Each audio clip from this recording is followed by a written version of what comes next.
प्यासा है वह आए पिए, जीवन जल की नदिया से पिए।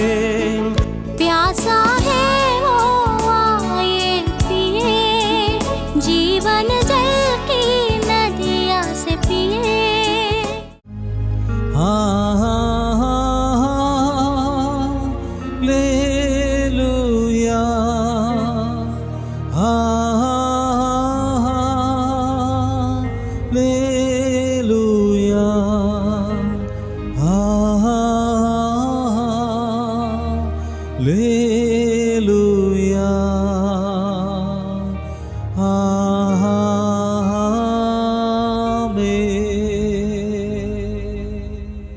आप केवल आत्मा में बढ़ लिया, प्रभु को जान लिया, पापों को क्षमा मांग लिया है, पवित्रता शुरू कर दिया है, प्रभु को आराधना स्तुति धन्यवाद देने के लिए भी शुरू कर दिया, बाइबल पढ़ रहा है, उपवास प्रार्थना कर रहा है, ये सब तो ठीक है। इस रीति से क्या होता है कि आपको आत्मिक उन्नति मिलता है, लेकिन केवल उतना ही से नहीं होता है, भौतिक आशीष भी आपको चाहिए, आर्थिक बातों में भी आशीष चाहिए। उसके लिए आपको खोल के परमेश्वर को देना पड़ेगा। जो आपके पास है वो परमेश्वर को देने से परमेश्वर उसको मल्टीप्लाई करेगा, उसको ब्लेस करेगा। हालेलुया। जब तक आप उसको नहीं देगा तो कभी भी परमेश्वर आपको ब्लेस नहीं कर पाएंगे। हालेलुया। ये सिस्टम है। आपको आर्थिक अनुग्रह के लिए जेब के अंदर, पर्स के अंदर जो भी आपको कमाई आएगा, एक बिगमांगा भी क्यों ना हो, परमेश्वर को देना है। इस में हंसने का कारण है, तमिलनाडु में एक बिगमांगा, उसको वहाँ का डीएम उसको बड़े सम्मान दे रहा है और उसको बहुत बड़ा सभा बुला करके उसको माला उला पहना रहा है, पूरा लोग उसको तारीफ कर रहे हैं, बड़ा फंक्शन बना करके इस बिग मांगा को रोड से लेके आया। कारण क्या है आपको मालूम है?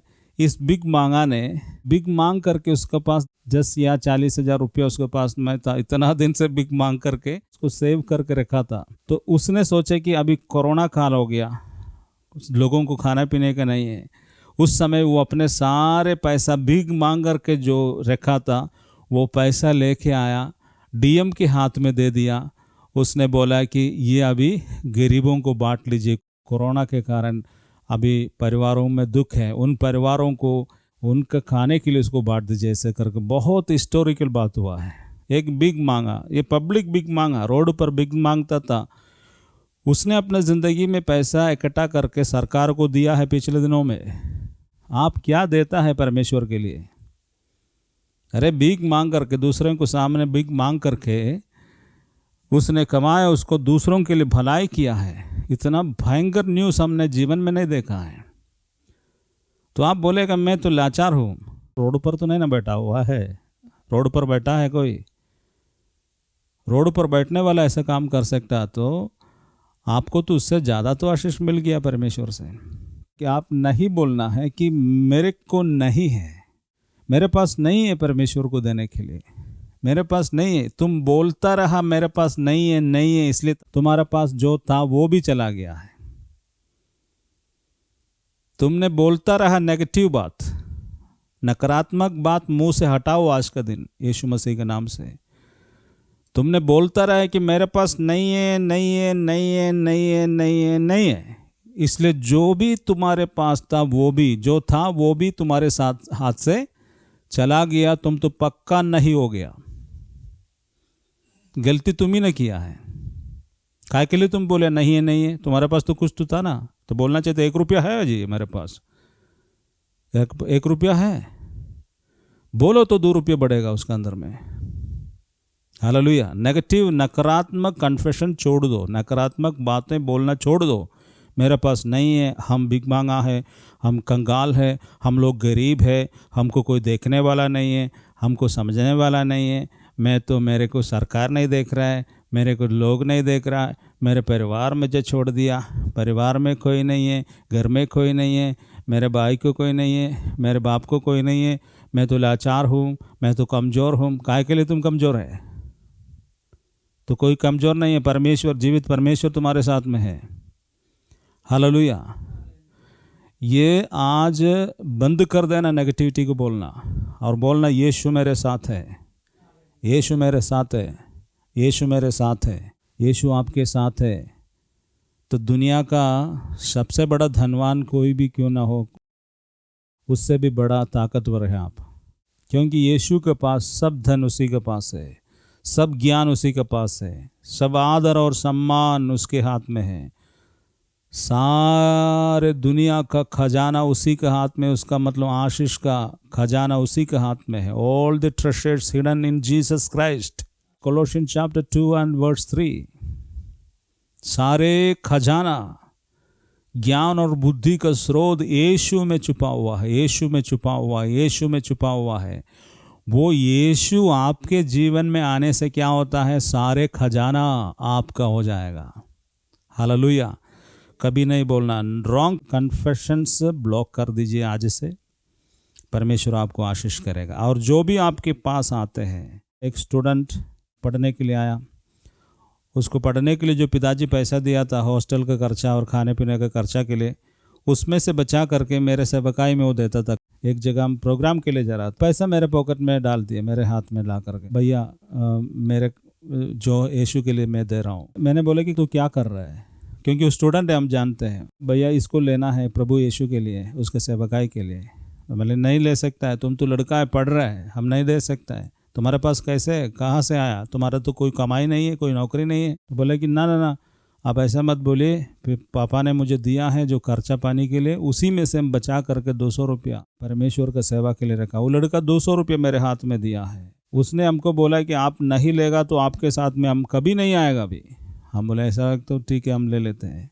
मेरे आंसू आया, रियली मेरे आंखों से आंसू आया, और उस लड़का को मैंने दिल से आशीष किया है। प्रभु उसको आशीष करे। कुछ साल के बाद मेरे गाड़ी के सामने एक मारुति कार आकर के ऐसे राउंड मार कर मेरे सामने खड़ा कर दिया, ब्रेक करके निकल के देखे, दौड़ के डोर खोल करके आया। हमने देखा तो यही मुझसे बात करना शुरू किया। उसने बोला कि मैंने अभी रिलायंस कंपनी का कुछ मार्केटिंग का मैनेजर हो गया, एरिया मैनेजर, 25,000 रुपया उसका सैलरी था उस समय, और कार दे दिया है, फ्लैट दे दिया है। कहाँ से मिला? यीशु को उसने दिया है। और उसने बोला कि सब कुछ प्रभु ने मेरे को दे दिया। उस समय उसका 23 साल है, आप समझ लीजिए। और मैं आपको बोल रहा हूँ, मैं उस समय वहाँ पर उससे मिलने के समय मैं याद किया है कि उस दिन को उसने मुझे 200 रुपया दिया था। मैंने उसको दिल से आशीष किया परमेश्वर के नाम से, और उस लड़का को परमेश्वर ऐसे मौका खोल दिया है। तो आप भी वैसे दीजिएगा तो आपको भी परमेश्वर आशीष करेगा। देना चाहिए दिल से, हृदय से। ऐसा नहीं कि ब्रदर जी डिस्टर्ब करते रहता है इसलिए दे रहा है। ब्रदर जी किसी को नहीं डिस्टर्ब करता है, हमको किसी को पैसा नहीं चाहिए। आप धनवान होने के लिए मैं बोल रहा हूँ। आपको पेंशन मिलता तो उसी में से दे दो। पिताजी खर्चा पानी के लिए दे देता है, उसी में से दे दो। मेरा बेटा इमैनुअल आज दुनिया में नहीं है, वो देता था, उसको कोई देता है। मेरे भाई लोग और रिश्तेदार कोई कहीं से आएगा तो बेटा खर्चा पानी के लिए 1000 रुपये दे रहा है या 500 रुपये दे रहा है, तो कभी वो आकर के उसको जो पैसा जो किसी ने गिफ्ट देता है 1000 रुपया, उसमें से उसने 100 रुपया प्रभु के लिए डालता है।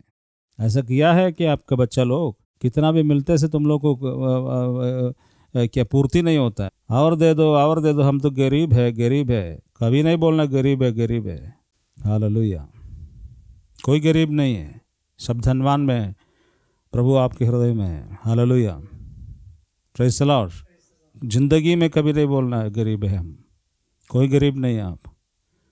प्रभु आपके साथ है, वो धनवान है, दुनिया को बनाने वाला, आकाश पृथ्वी समुद्र को बनाने वाला है। Is almighty God. कैसे गरीब हो गया? Praise the Lord. अरे आपके पास पैसा नहीं तो उसका मतलब आप गरीब नहीं है। मिलेगा पैसा आज नहीं तो कल। हालेलुया।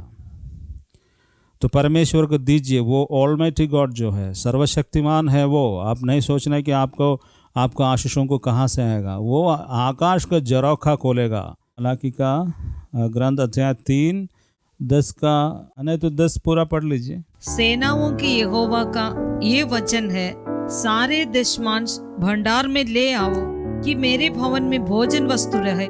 सारे दशमांश, बहुत लोग दशमांश कर करके परमेश्वर के सामने लेके आता है।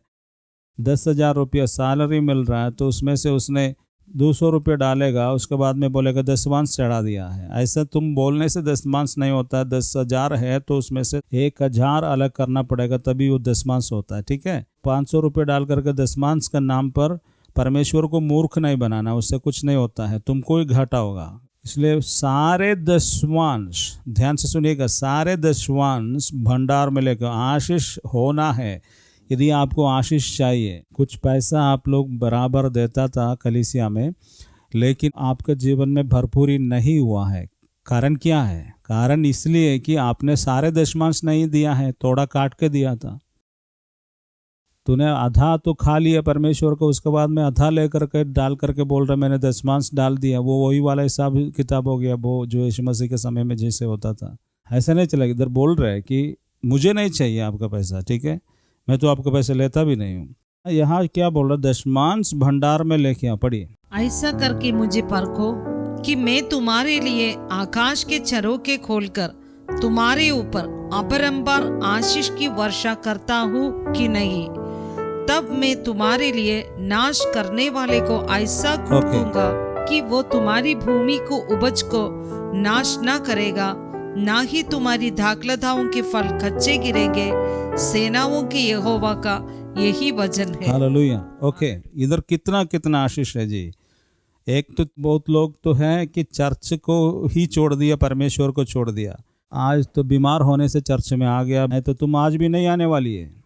तो मैं तुमको, आप लोगों को पूछ रहा हूँ कि इतना दिन चर्च नहीं आया, उतना दिन का दशमांश और बेट का क्या होगा? चलो आज आ गया है, फिर से भर्ती कर रहा है, तो इतना दिन कितना संडे था? जितना दिन संडे चर्च में नहीं आकर के छुट्टी मारा था कुछ लोग, आप लोग फिर से संडे चर्च में आया, तो हर एक संडे चर्च में इधर जो बैठा हुआ बाकी लोग तो कुछ ना कुछ प्रभु को देता है। बाकी जितना लोग था हर संडे में हर महीने के दशमांश भी डाला है। बाकी जितना लोग है मैक्सिमम लोग तो डालता ही है। तो आज जो नया फिर से मेहमान के रूप में चर्च में एंट्री लिया है, मैं आपको पूछ रहा हूँ कितना संडे आप नहीं आया? उतना संडे नहीं आने का समय जो आप संडे जो डालता तो वो पैसा भी तो नहीं दिया है। जो महीना महीना में जो आपने दशमांश देता था उसका क्या है? वो किसको दिया है? तो तू चर्च में तो आ गया हाथ धो करके फिर से जुड़ने के लिए कोशिश कर रहा, क्योंकि बीमार हो गया, दिक्कत हो रहा परिवार में, इसलिए तो अभी जाना पड़ेगा जीजो भाई के पास। लेकिन इसके बीच में जो खाया परमेश्वर का धन तुम, उसका क्या होगा? इलाज तभी होगा, ठीक है? चर्च आकर के पड़े रहने से काम नहीं बनेगा। तेरे जिंदगी का हिसाब परमेश्वर तुमसे मांगेगा। तूने खाया ना बैठ करके। बपतिस्मा लिए हुए लोगों को मैं बोल रहा हूँ, जो बपतिस्मा लिया नहीं है उसके विषय में मुझे कुछ नहीं बोलना है। जिसने बपतिस्मा लिया, काहे के लिए तुम बपतिस्मा लिया? नहाने के लिए बपतिस्मा लिया है। यीशु का साथ में जीना, उसकी इच्छाओं पर चलने के लिए तुमने बपतिस्मा लिया है। और तू आज आया बीमारी के कारण, और तुम्हारे इतना दिन का धन कहाँ छुपा दिया है? तुम लेके आओ पूरा इतना दिन का, जितना जब से तुमने दशमांश नहीं दिया है तो उतना दशमांश पहले चर्च में चढ़ाओ कम से कम। क्या डॉक्टर को जाएगा तो फ्री में डॉक्टर इलाज करता है? सरकारी हॉस्पिटल में तो होता होगा, फिर भी तो खर्चा है ना, गाड़ी पकड़ के जाने के लिए, कुछ ना कुछ तो दवाई खरीदने के लिए तो खर्चा होगा ही। तो परमेश्वर के सामने एकदम आराम से वहाँ करके बहुत बड़ा मेहरबानी किया। आज अपने ज़िंदगी का हिसाब किताब करो। तूने बैठ करके इतना दिन चर्च में भी नहीं आया और परमेश्वर का धन भी खाया है, उसका तो तुमको वापस देना ही पड़ेगा 4 गुना। हालेलुया। इसलिए मैं आपको बोल रहा हूँ कि ध्यान से सुनिए। यदि देखो आप लोगों को आशीष चाहिए, क्या नहीं चाहिए, तो छोड़ दीजिए, हमारा कोई बात आपको मानने की जरूरत नहीं। यदि आपको रियल आशीष, मैं आपको द राइट ब्लेसिंग्स बोल रहा, रियल आशीष, इस रीति से आप जाएंगे तो आपका जिंदगी में कभी भी आप नुकसान में नहीं जाएगा। फॉरएवर के लिए मैं बोल रहा हूँ, केवल आपके लिए नहीं, आपका पीढ़ियों को परमेश्वर आशीष देगा। हालेलुया। दाऊद ने क्या लिखा था? दाऊद ने लिख कर के बताया कि मैंने कभी देखा नहीं है कि धर्मियों का बच्चे भूखा रह गया। ये किसके लिए बहन जी? किसके लिए? आपके लिए, आपके जीवन के लिए ये वचन है। आपने अपने हृदय से, मैं आपको पैसा के विषय में, पैसा सेकेंडरी चीज है, ये पैसा दशमांश डालते हैं या कुछ बेट चढ़ाते हैं तो आपका हृदय की बात है। हृदय, दिल दिल दिल देना है, दिल के साथ में पैसा होना है। ऐसा नहीं कह रहे ले जाओ, बहुत डिस्टर्ब करता है आदमी, ऐसा करके नहीं। आपका हृदय परमेश्वर के लिए होना है। आपका हृदय पहले देना है, उसके बाद में पैसा देना है। मेरे प्रभु मुझे शक्ति दिया है काम करने के लिए, मेरे प्रभु मुझे ताकत दिया है, मेरे प्रभु मुझे नौकरी दिया है, मेरे प्रभु मुझे टेम्पो में जाने का समय, पैदल चलने का समय, ड्यूटी में रहने का समय यीशु मसीह बचाया है।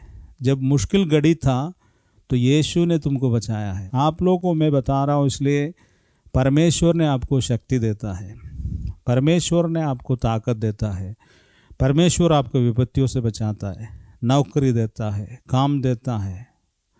तो ये सारे चीज़ जब आपको पता चलता है रियल में बाय हार्ट, आप परमेश्वर को आदर देना शुरू करेगा, उसको इज्जत देना शुरू करेगा, उसको प्यार करना शुरू करेगा। उस प्यार का एक मोहब्बत का एक साइन है, उसको 10वां अंश आपका आमदनी से एक छोटे से हिस्सा प्रभु को चढ़ाता है। ये क्यों चढ़ाता है? पूरा महीना में खाने पीने, चलने, रहने, सहने, सब जो कुछ भी किया है वो सारे शत्रुओं से परमेश्वर सुरक्षित रखने के कारण आप इसको परमेश्वर को चढ़ा रहा है। प्रभु जी धन्यवाद हो। किसी चर्च में आप चढ़ा नहीं रहा है, किसी बैंक में नहीं डाल रहे, आप किसी पादरी का सभा में नहीं दे रहा है, आप परमेश्वर को दे रहा है। हालेलुया। आप जिस वक्त इसको निकालते हैं, अलग करते हैं, उसी समय से आपको आशीष मिल गया है।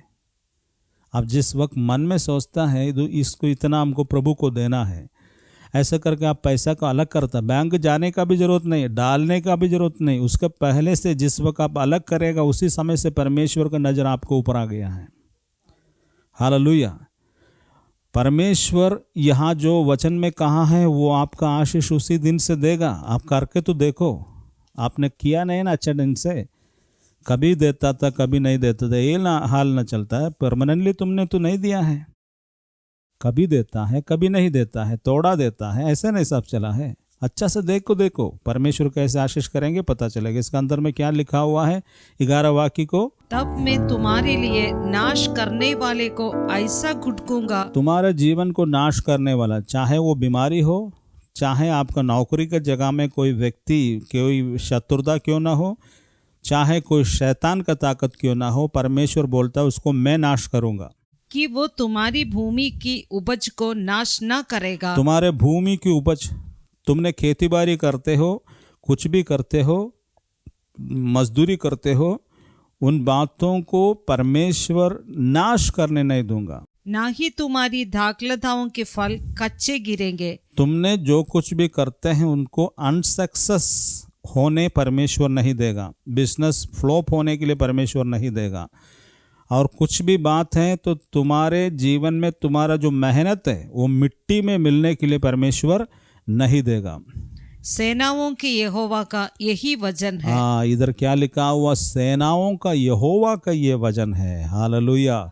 उसका पहले एक वचन लिखा हुआ, तुम्हारे ऊपर अपरंपार आशीष की वर्षा करता हूँ कि नहीं।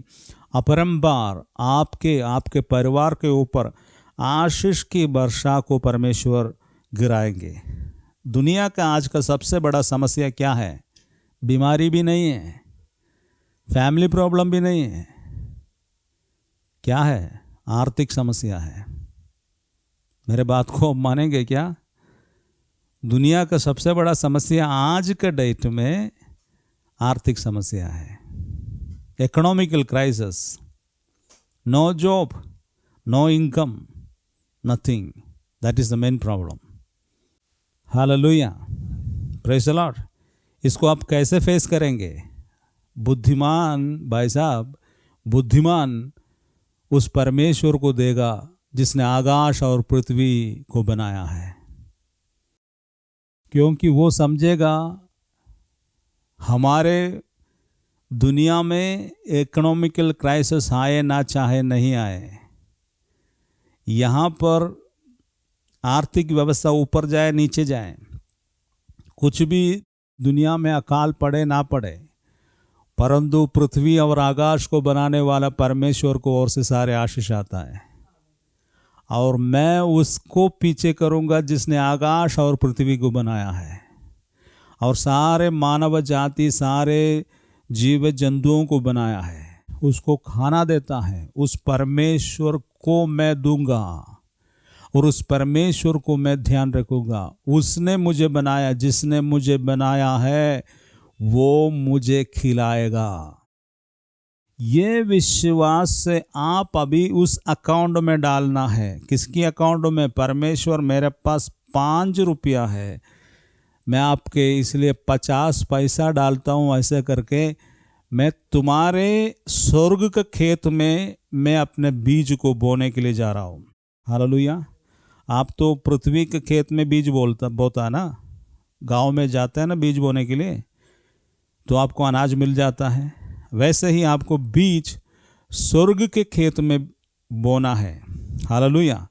तब वो मल्टीप्लाई होगा। कहाँ से? ऊपर से, परमेश्वर को ऊपर से। चाहे पृथ्वी में सारा अकाल पड़े, इकोनॉमिकल सिस्टम गड़बड़ा जाए, आर्थिक समस्या ऊपर नीचे हो जाए, परंतु आपको प्रभु खिलाएगा, आपको सुरक्षित रखेगा। ये सेनाओं का यहोवा परमेश्वर का वचन है, मेरा वचन नहीं है। वो करेगा, करके देख लीजिए। हालेलुया। Matthew chapter 6 verse 19। अपने लिए पृथ्वी पर धन संचय मत करो, जहाँ कीड़ा और जंग नष्ट करते हैं और जहाँ चोर सेंध लगाकर चोरी करते हैं, परंतु अपने लिए स्वर्ग में धन संचय करो, जहाँ ना कीड़ा और ना जंग नष्ट करते हैं और ना ही चोर सेंध लगाकर चोरी करते हैं। आपका चेहरा उतरा हुआ इसलिए केवल पैसा के बारे में सोच करके।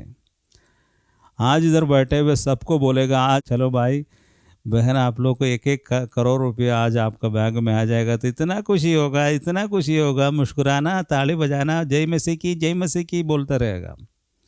हालेलुया, हालेलुया, प्रभु महान है बोलेगा।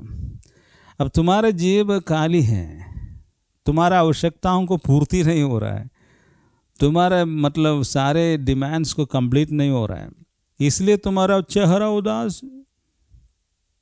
हंसने भी नहीं आता है। बीमारी भी को होने से कोई प्रॉब्लम नहीं है। पैसा जेब से उतरेगा तब तो ऐसा हो जाएगा। धन धन धन धन धन। हालेलुया। इधर ध्यान से सुनिए। बीमार होने से भी लोग क्या करता, धनवान इलाज कर देता है। फिर भारत में बड़े बड़े हॉस्पिटल हैं, वहाँ ले जाएगा।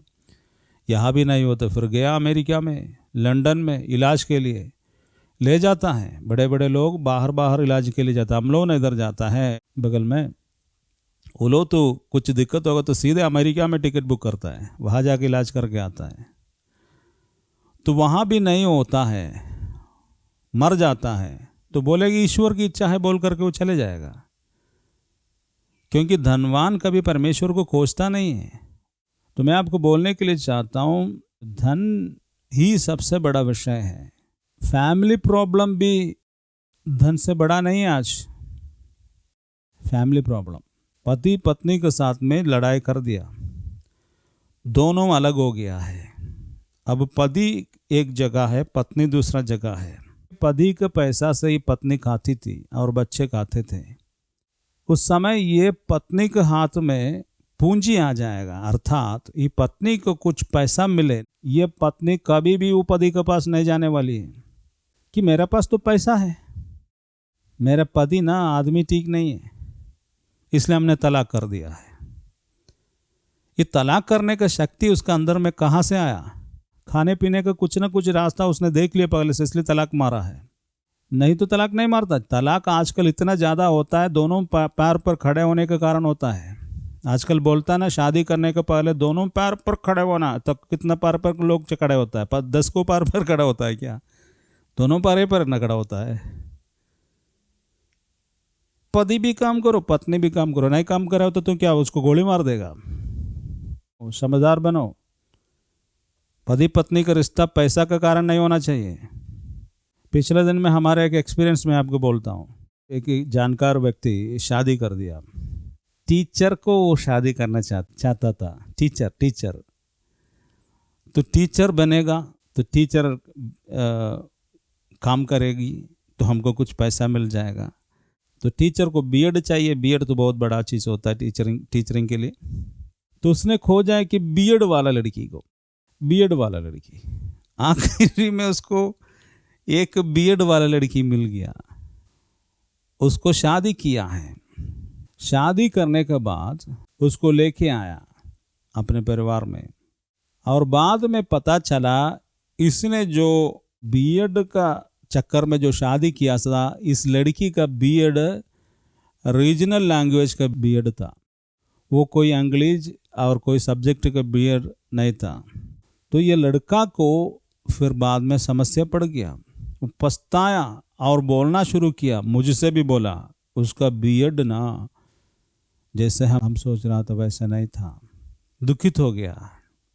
तो मैंने उसको पूछा, अरे तुम काय के लिए शादी किया? लड़की को शादी किया कि बीएड को शादी किया है? हम लड़की को शादी किया तो बीएड के बारे में बोल करके फिर रोते क्यों? समझदारी रखो, खामोश रहो। तुम शादी लड़की से करना है तो लड़की को शादी करो, लड़के को शादी करना तो लड़के को शादी करो, ना कि उसका संपत्ति, उसका खूबसूरती और उसका धन, उसका एजुकेशन, उसका नौकरी देकर के शादी मत करो। आदमी आदमी से शादी करता है, दिल दिल से जुड़ता है, उसके बीच में कोई मटेरियल थिंग्स, कुछ भी चीज़ आपके जीवन में आते हैं तो वो कोई प्रेम नहीं होता है, झूठ का प्रेम है। हालेलुया। अंधकार का प्रेम है। मेरे को कोई देखने के लिए नहीं है इसलिए हम उसको शादी करने के लिए चाहते हैं। तुमको देखने के लिए नहीं तो तुम काय के लिए शादी कर? अपने घर में दरबान रखने के लिए हस्बैंड को शादी कर रहा है, बाद में तो तुम तो पता चलेगा 4 दिन के बाद, 1-2 साल के बाद में तो दरबाने बना देगा उसको। क्या उठाओ उसको, उधर रखो, इधर करो, चलो उधर आ, उठो बैठो, उतना नहीं ऊपर नीचे करो, ये ना शुरू करेगा उसका साथ में। शादी का मूल्य आज दुनिया में नहीं है। शादी का मूल्य लोग नहीं समझ रहा है। हालेलुया। शादी नहीं करना तो नहीं करो, ज़्यादा अच्छा है, लेकिन करेगा तो दिल से, समझदारी से, परमेश्वर का प्रेम से, ये सब होना जरूरी है। धन के चक्कर में शादी मत कर लेना, नौकरी के चक्कर में। आज तो ये बहुत बड़ा श्राप बन गया है। मैं आज पिछले दिनों में देख रहा था, एक हमारे मित्र का एक लड़की है, वो एक नर्स है। वो नर्स को देख करके एक लड़का आया, वो कोई रेलवे में काम करने वाला था। उसने बोला कि हम इस लड़की से शादी करेगा। तो इसने भी बोला कि हम शादी करेंगे, ठीक है। और बाद में उसका घर परिवार वाला सब जांच पड़ताल किया तो ये लड़की जो नर्स है वो कॉन्ट्रैक्ट वाली नर्स थी। कॉन्ट्रैक्ट वो मतलब वो परमानेंट स्टाफ नहीं था गवर्नमेंट का, कॉन्ट्रैक्ट में नर्स था। तो वो लड़का को पता चला तो उसी दिन में वो उसने रिश्ता काट दिया। बोले कि अभी हम किसको नहीं चाहिए, काय के लिए हम इसको नहीं चाहिए, शादी करेंगे, काय के लिए, क्यों? अरे ये कॉन्ट्रैक्ट वाली है। तो तुम्हारे प्रेम की काची का था? गवर्नमेंट वाली शादी लड़की से शादी करना था कि कॉन्ट्रैक्ट वाली नहीं चलेगा, तो उसको ऊपर नीचे काय के लिए तूने ताका था? फिर समझ में नहीं आता। तुम तो काची की शादी को मांगते हैं जी, तो नौकरी को शादी करेगा। और उसके बाद में काफ़ी दिन ये शादी नहीं चला, रिश्ता नहीं आगे नहीं बढ़ा है। फिर बाद में ऐसा एक दिन आ गया, इस लड़की को गवर्नमेंट जॉब मिल गया है, गवर्नमेंट सरकारी जॉब इसको मिल गया, सरकारी नर्स बन गया। तब तुरंत वो आ गया, बोले हम तुमसे शादी करेगा, हम तुमसे शादी करेगा। हाँ, कहा है हमको शादी होना है तुम्हारे साथ। काय के लिए? गवर्नमेंट जॉब आ गया। ये लड़की भी उतना बड़ा मूर्ख है, इसने सोचा कि अच्छा आ गया, क्योंकि लड़की क्यों सोच रहा था कि रेलवे का है, रेलवे में काम करते हैं, ये लड़की भी एक नंबर का ये है। तो लड़की सोचे कि इसका लड़का का रेलवे में नौकरी है, ये भी चालाक वो भी चालाक, अभी शादी होने के लिए जा रहा है। तो ये दोनों किसको शादी कर रहा है? ये रेलवे को शादी कर रहा है, वो सरकारी नर्स को शादी कर रहा है। आदमी आदमी से नहीं शादी हो रहा है। बाद में एक दिन जो डाइजेस्ट नहीं होता है, मैरिज वगैरह बाराती में जाएगा, पुराना वाला खाना गर्म करके देता है ना शादी में कभी कभी, वो खाने या होटल में सब, वो खाने के बाद में थोड़ा देर के बाद में ऐसा एक इफेक्ट आ जाता है। उसका बाद में चार का है क्या हो रहा है, नहीं अंदर से ऊपर तक एक प्रेशर आ रहा है। उसके बाद में जब गाड़ी में बैठते तो ब्लुगुम कर कर के गाड़ी से उल्टी शुरू कर देते, चारों तरफ बर्बाद कर देगा। ऐसा हो जाएगा ये सब का शादी। 4 दिन तेरा लैला मजनू चलेगा, उसके बाद में लैला भी नहीं होगा ना मजनू भी नहीं होगा, और तलवार लेकर के उतरेगा। अलग करो इसको मेरे जीवन से, तुम चले जाओ, हम इधर चले जा रहा। तलाक एक उसका समस्या का सलूशन होता। तलाक क्यों? उसके पास तो रेलवे का है जॉब और इसके पास गवर्नमेंट नेट से हम अपने बच्चे को संभाले, ठीक है 2 बच्चे तो एक बच्चा तुम ले जाओ, एक बच्चा हमारे साथ में चलेगा। ये ना चल रहा ज़िंदगी आज दुनिया में, ये सब होता है। इसलिए मैं आपको बोल रहा हूँ, पैसा को ज़्यादा इम्पोर्टेंस मत दीजिए। जिंदगी है, लाइफ है। आदमी से प्यार करो, पैसा और नौकरी चक्कर में नहीं प्यार करो, और परमेश्वर को सबसे ज़्यादा प्यार करो। आप अपने पूंजियों को परमेश्वर के सामने जमा करो, परमेश्वर उसको मल्टीप्लाई करेगा। ना पति का बनना, ना पत्नी का बनना, ना बच्चों का अधीनता में रहना, परमेश्वर का अधीनता में रहना है। ना आपका बच्चे पर आश्रय नहीं लगाना, मेरा बेटा इंजीनियर बनेगा, मेरा बेटा डॉक्टर बनेगा तो मुझे खिलाएगा। ऐसा उम्मीद करके माँ बाप आगे बढ़ाता है, बाद में जाकर के बेटा और इंजीनियर, बेटा और डॉक्टर जाकर के किसी लड़की के साथ में लव मैरिज करेगा, उसके बाद में उसका अब डायरेक्शन चलता है। ना बेटा मिलता है, ना बेटी मिलता है, कुछ नहीं मिलता है। इसलिए किसी पर आश्रय मत लगाए। बोलता है ना, धन पैसा है तो सब कुछ है। ये बोलना आज बंद करो। बोलो परमेश्वर है तो सब कुछ है। हमारे बीच में एक बोली चलता है, पैसा है तो सब कुछ है। ऐसा नहीं बोलना, परमेश्वर है तो सब कुछ है। कभी नहीं बोलना। यदि कभी जीवन में बोला पैसा है तो सब कुछ है, आज प्रभु से क्षमा मांगिए। पैसा है तो सब कुछ नहीं है, परमेश्वर मेरे साथ है तो सब कुछ है। इब्राहिम से परमेश्वर ने बोला, मैं तुम्हारा धन हूँ। परमेश्वर मेरा धन है, धन मेरा परमेश्वर नहीं है। बोलिए मेरे साथ में, परमेश्वर मेरा धन है, धन मेरा परमेश्वर नहीं है। Hallelujah, hallelujah. चलिए यीशु के पीछे हैं, वो आपको धनवान बना देगा, आत्मा, मन और शरीर में।